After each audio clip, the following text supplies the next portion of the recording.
Saying yes to existence is to be religious. Saying no to existence is resistance. Saying no is conflict. Saying no is egoistic. Saying no is keeping your separation, keeping yourself aloof. Saying yes is merging, melting into the whole.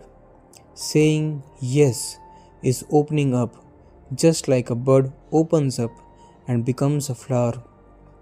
The no is closed state of mind. Yes is an open flower. The difference between no and yes is the difference between a dead and an alive person.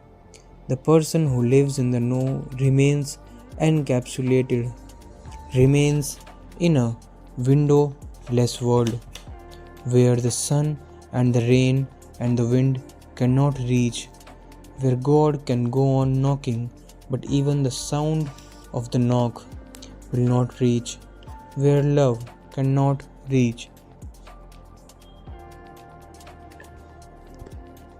The closed person, the person who lives with no, lives in the ego.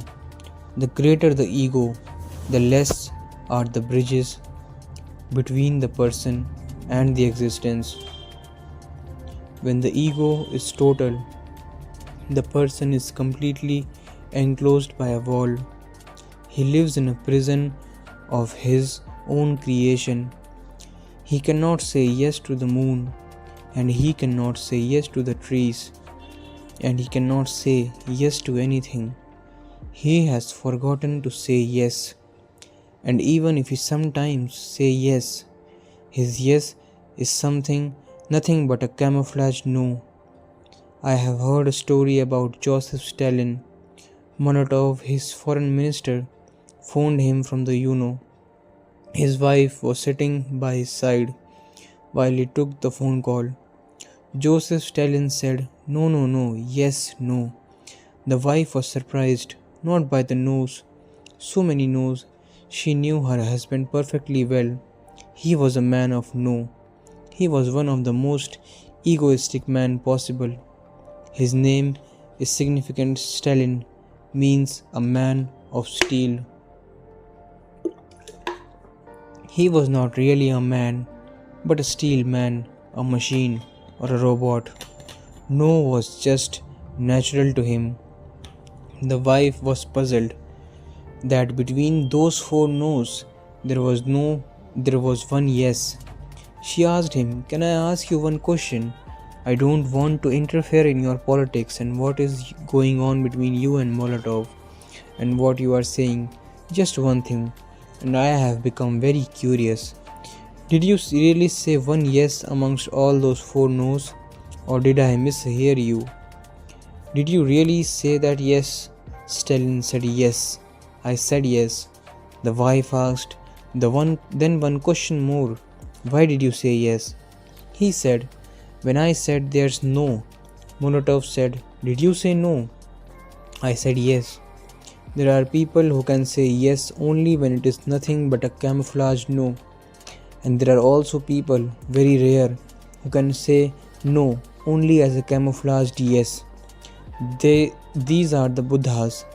Yes, sometimes they also say no, but their no is not a negative no.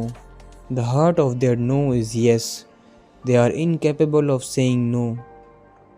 If they have to use the word sometimes, in certain circumstances, it really means yes. A man like Buddha can sometimes be very hard, but he is hard because of his certain compassion and love. George Gurdjieff was very hard on his disciples just because of his infinite compassion, his total love. Yes is the very essence of religion. No is the very foundation of irreligion. The atheist is not one who does not believe in God. The atheist is one who believes in no, and the theist is not one who believes in God. The theist is one who believes in yes. Because there have been theists like Buddha and Mahavira who do not believe in God.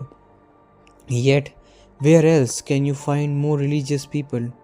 And there are millions of people who believe in God, and their life goes on. No indication in any religion, no fragrance of any God. The stink of irreligion, of violence, of hatred, of jealousy, of possessiveness, flowers of love don't bloom in their life. Yes is the foundation of a true religious life. You ask me, what is yes? Yes is the dropping of the ego. Yes is coming out of the mind. Yes is trust. Just the other day, Buddha was talking about trust. Trust, meditate, and see. Yes means trust, and trust is the beginning of meditation. Meditation means relaxing with existence.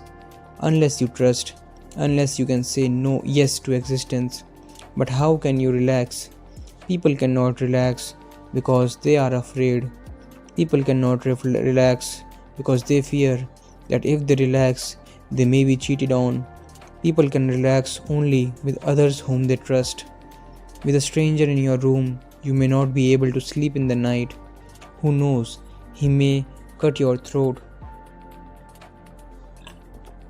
Who knows? He may steal your money and escape. But with your wife or husband, you go into deep sleep. You can't trust. The child can go with his father or mother anywhere. Even if the father is going into fire, the child can go on singing a song, dancing, inquiring, questioning, unafraid, because he knows his hand is in his father's hand.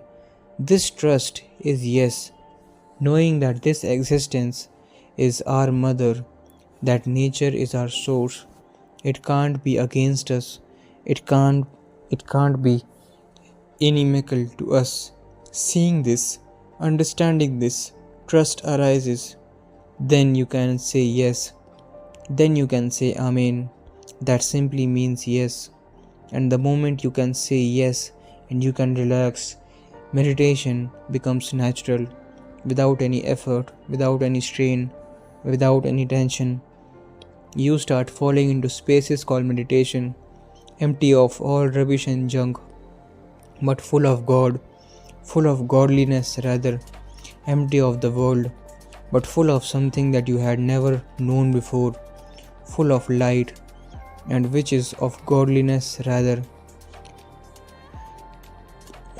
full of light which is immaterial, full of fragrance which comes from nowhere, out of the blue, emptiness yet a plenitude, emptiness and yet a fullness, not negative.